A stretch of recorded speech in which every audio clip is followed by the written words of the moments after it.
Halo, selamat pagi semuanya anak-anak yang terkasih kelas 10 MIPA dan 10 IPS. Kali ini kita ketemu lagi dengan saya Ibu Yanita. Kita akan belajar bersama tentang materi ekonomi. Apa saja yang akan kita pelajari hari ini? Mari kita simak, tetap semangat!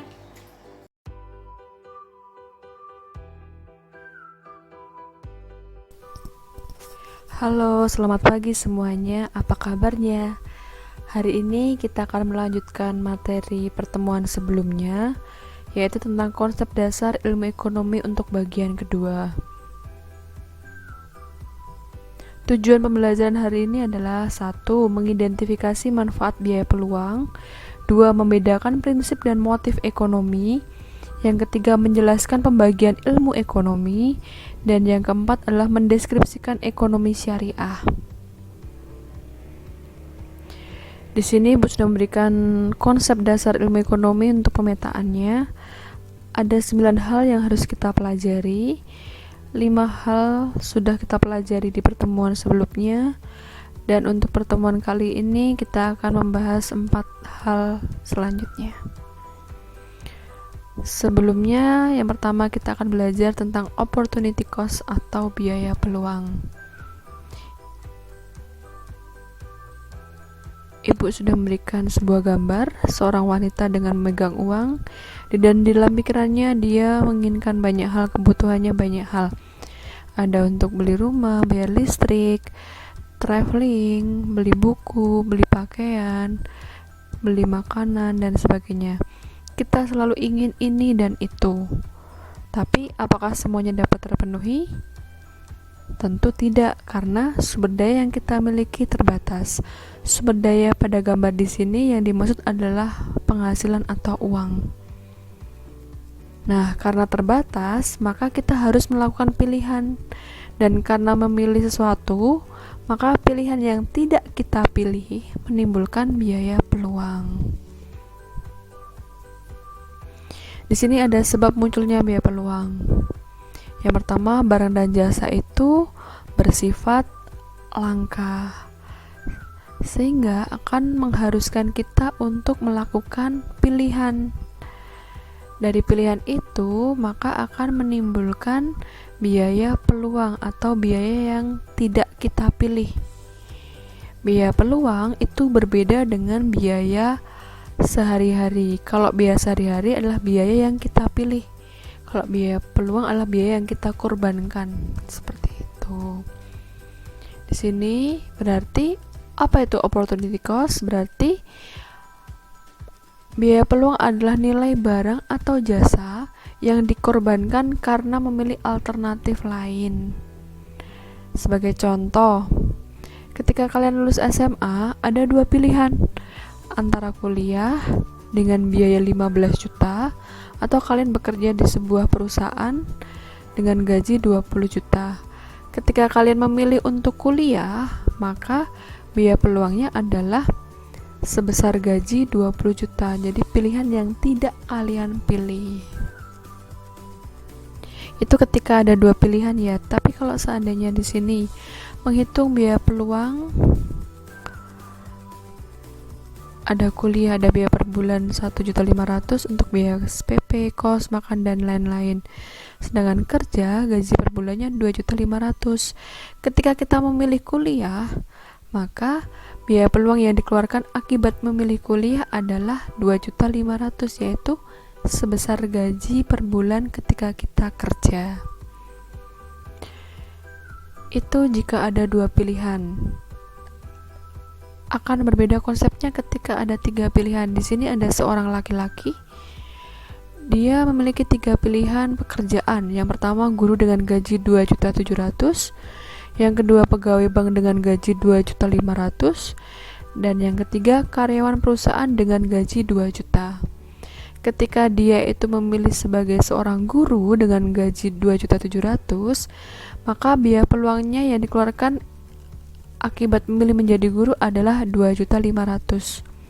Jadi, kenapa tidak kita jumlahkan? Tidak, karena biaya peluang itu hanya mengambil pilihan yang paling baik atau terbaik, atau mengambil alternatif atau yang dikorbankan yang paling besar. Di sini pegawai bank gajinya 2,5, karyawan perusahaan gajinya 2 juta. 2,5 dengan 2 juta lebih besar 2,5, maka biaya peluangnya adalah 2.500.000. Biaya yang dikorbankan yang terbaik atau yang paling besar. Nah, di sini ada perbedaan biaya peluang dengan biaya sehari-hari. Biaya peluang itu adalah biaya terbaik yang dikorbankan ketika kita memilih suatu pilihan. Biaya peluang muncul dari kegiatan lain yang tidak bisa dilakukan. Sedangkan biaya sehari-hari adalah biaya untuk melakukan suatu kegiatan atau kegiatan ekonomi. Biaya sehari-hari muncul dari kegiatan apa yang dilakukan. Kita balik ke contoh sebelumnya. Nah, di sini biaya pulangnya 2.500.000. Yang 2.700.000 ini kita sebut dengan biaya sehari-hari.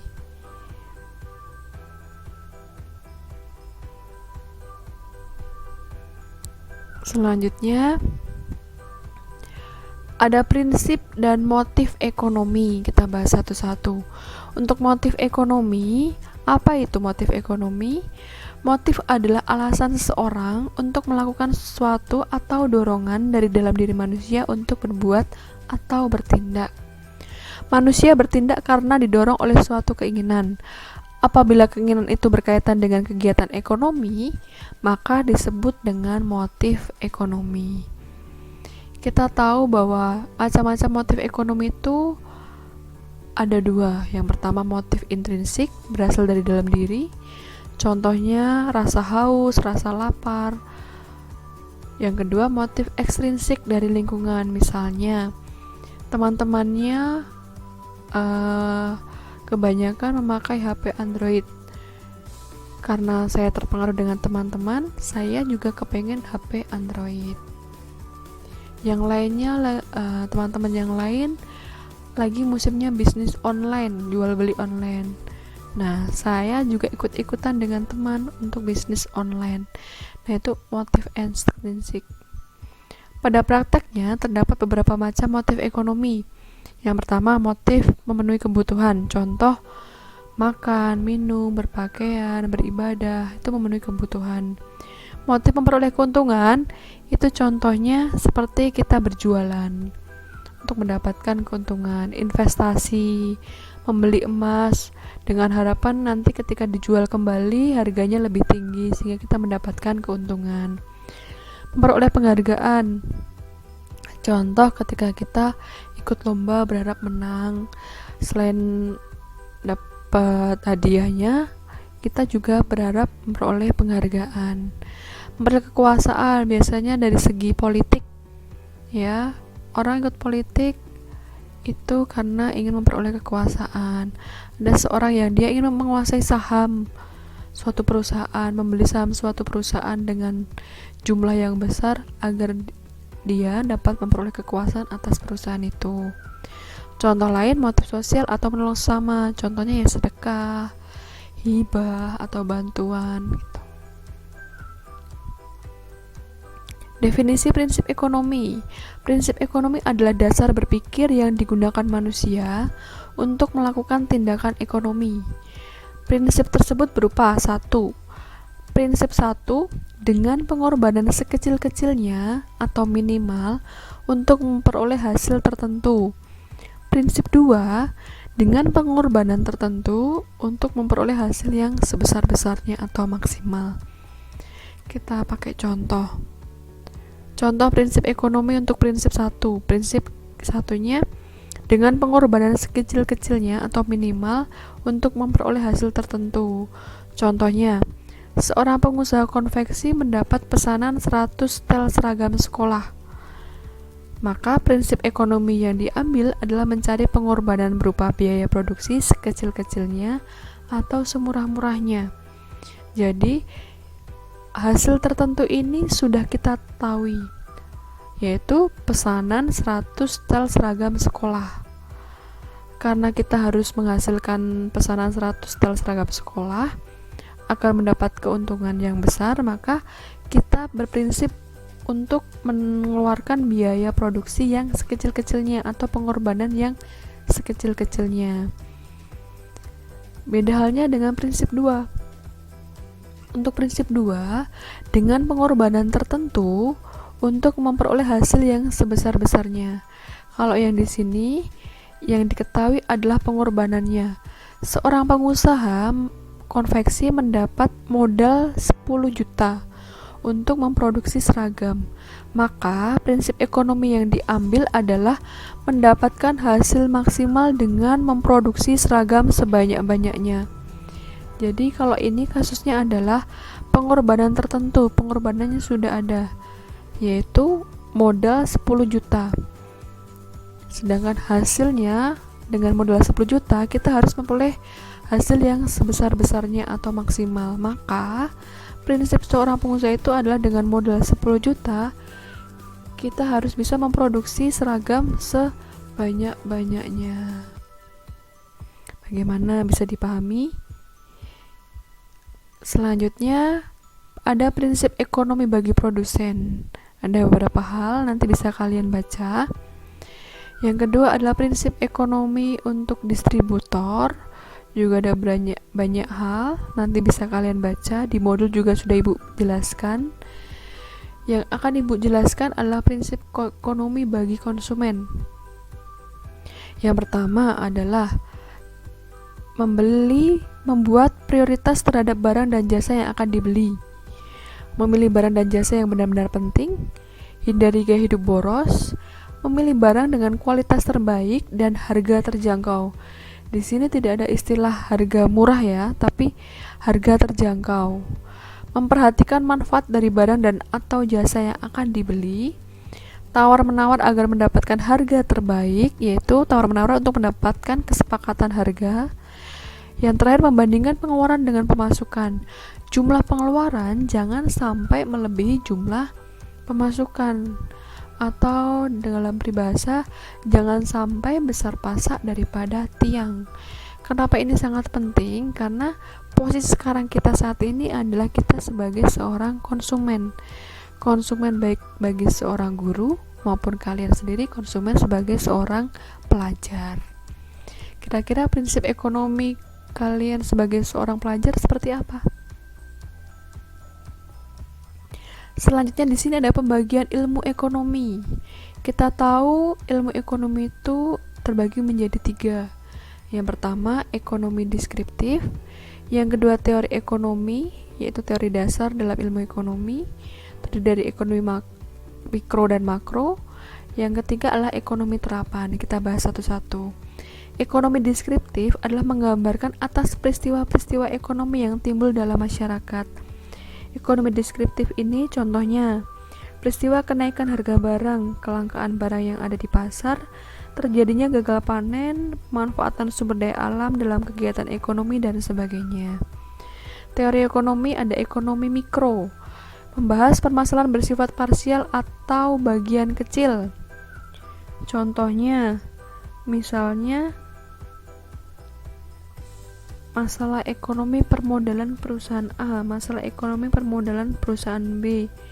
Dan biasanya membahas 3 masalah ekonomi pokok modern, yaitu what, how, dan for whom.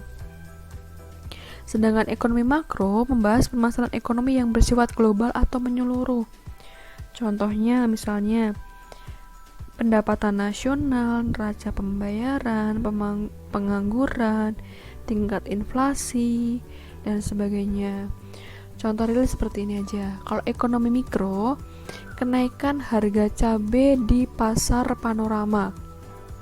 Tapi kalau ekonomi makro, kenaikan harga bahan pokok atau sayur mayur di Indonesia, di pasar di seluruh Indonesia. Jadi kita lihat lingkupnya sudah beda ya, lingkup kecil dan lingkup yang global atau menyeluruh. Yang terakhir adalah ekonomi terapan. Pemanfaatan ilmu ekonomi secara praktis oleh individu dalam mengambil kebijakan, pedoman atau standar dengan tujuan untuk mengatasi masalah ekonomi tertentu.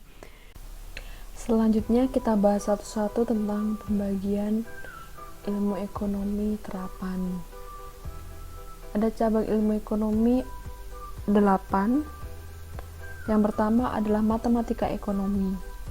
Matematika ekonomi merupakan cabang ilmu ekonomi yang mencakup pengertian-pengertian, dalil-dalil dan rumus-rumus serta teknik-teknik penggunaan matematika dalam pembahasan persoalan-persoalan ekonomi secara kuantitatif. Nanti kita bisa tahu laju pertumbuhan penduduk, menghitung inflasi, indeks harga, dan sebagainya. Yang kedua, politik ekonomi. Politik ekonomi merupakan ilmu ekonomi yang membahas kebijakan-kebijakan pemerintah dalam bidang perekonomian dalam rangka untuk mencapai kemakmuran atau kesejahteraan rakyat. Yang ketiga, ekonomi perusahaan. Ekonomi perusahaan merupakan suatu bagian dari ilmu ekonomi yang khusus bertujuan untuk mempelajari gejala-gejala dalam rumah tangga perusahaan. Yang keempat, ekonomi industri. Ekonomi industri merupakan cabang ilmu ekonomi yang membahas hubungan berbagai perusahaan dalam suatu industri, baik industri kecil, menengah, maupun industri besar. Ekonomi moneter. Ekonomi moneter itu mempelajari apa? Ekonomi moneter mempelajari permasalahan moneter seperti inflasi, deflasi, dan jumlah uang yang beredar dalam masyarakat suatu negara.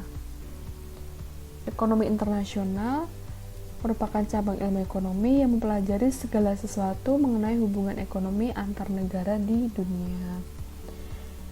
Yang ketujuh, ekonomi keuangan atau keuangan negara merupakan cabang ilmu ekonomi yang berkaitan dengan pembahasan keuangan negara atau anggaran pendapatan dan belanja negara atau APBN, biasanya berkaitan dengan kebijakan fiskal. Yang terakhir, ekonomi syariah atau ekonomi Islam. Ekonomi syariah merupakan cabang ilmu ekonomi yang kegiatannya berdasarkan prinsip-prinsip Islam atau hukum Islam. Untuk ekonomi Islam nanti akan sedikit kita bahas di slide selanjutnya. Nah, ekonomi Islam itu apa? Ekonomi Islam atau biasa kita sebut dengan ekonomi syariah merupakan suatu ilmu ekonomi dan praktek kegiatan ekonomi yang berdasarkan pada ajaran Islam, yakni ajaran yang sesuai dan tidak bertentangan dengan Al-Quran dan sunnah Nabi atau hadis.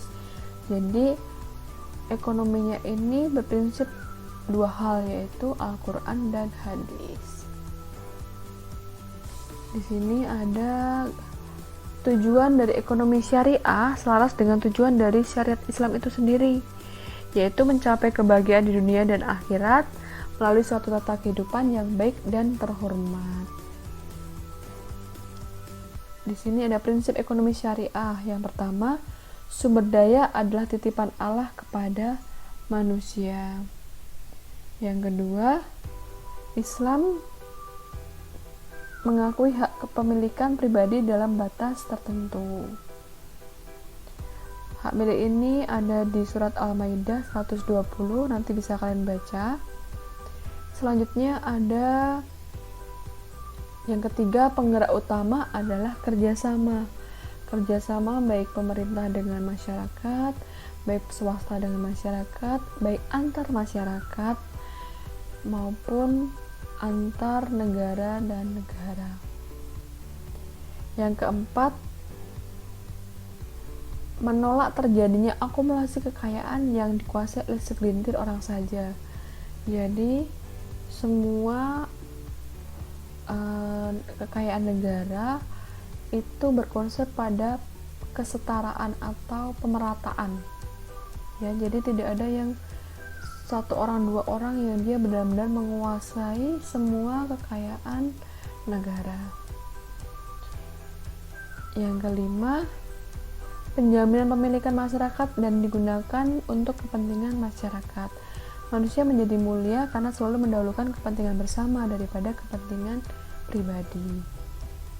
Yang keenam, takut kepada Allah. 7, berkaitan dengan zakat itu nanti dibahas di Al-Quran dan hadis. Ambillah zakat dari sebagian harta mereka, dan zakat itu kamu membersihkan dan mencucikan mereka dan mendoakan untuk mereka. Jadi nanti ada aturan untuk zakat dan Al-Quran, dalam Al-Quran dan hadis. Yang kedelapan, say no to riba, Allah musnahkan riba dan menyuburkan sedekah. Jadi nanti dalam ekonomi syariah itu tidak mengenal adanya riba atau bunga. Nanti adanya bagi hasil. Karakteristik ekonomi syariah: kepemilikan faktor produksi, kepemilikan perorangan atas faktor-faktor produksi berlaku. Rangsangan spiritual dan moral bekerja dalam sistem ekonomi syariah. Ya.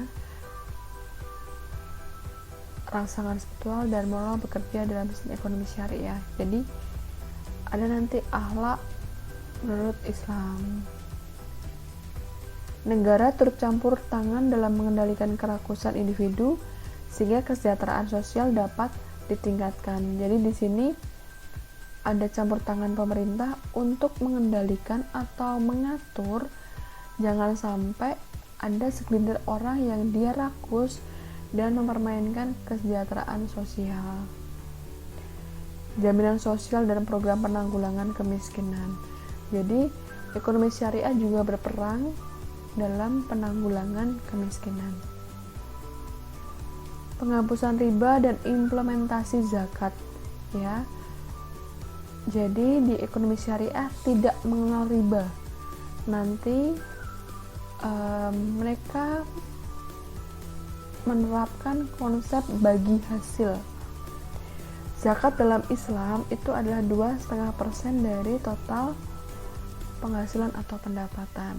Itu sudah diatur dalam hadis atau Al-Quran. Karakteristik ekonomi syariah ini, harta kepunyaan Allah dan manusia merupakan khalifah atas harta. 2. Ekonomi terkait dengan akidah, syariah atau hukum dan moral. Keseimbangan antara kerohanian dan kebendaan, menciptakan keseimbangan antara kepentingan individu dengan kepentingan umum. Yang kelima, kebebasan individu dijamin dalam Islam. Yang keenam, negara diberi wewenang untuk campur dalam perekonomian. 7. Adanya bimbingan konsumsi.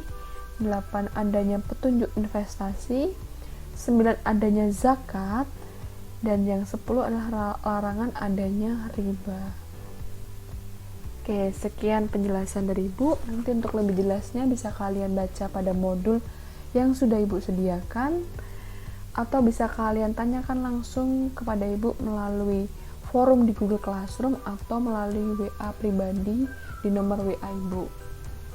Dan untuk mengetes pemahaman kalian, Ibu sudah menyediakan kuis. Nanti kuis juga bisa kalian akses melalui Google Classroom di bagian classwork atau tugas kelas. Oke, hari ini kita belajar banyak hal ya. Ada biaya peluang, ada motif dan prinsip ekonomi, ada pembagian ilmu ekonomi, dan yang terakhir kita belajar tentang ekonomi syariah. Keempat subtopik ini nanti harus kalian pahami, karena ini nanti menjadi bekal kalian untuk belajar ekonomi di bab selanjutnya. Sekian pembelajaran ekonomi pada hari ini. Tetap jaga kesehatan dan sampai jumpa.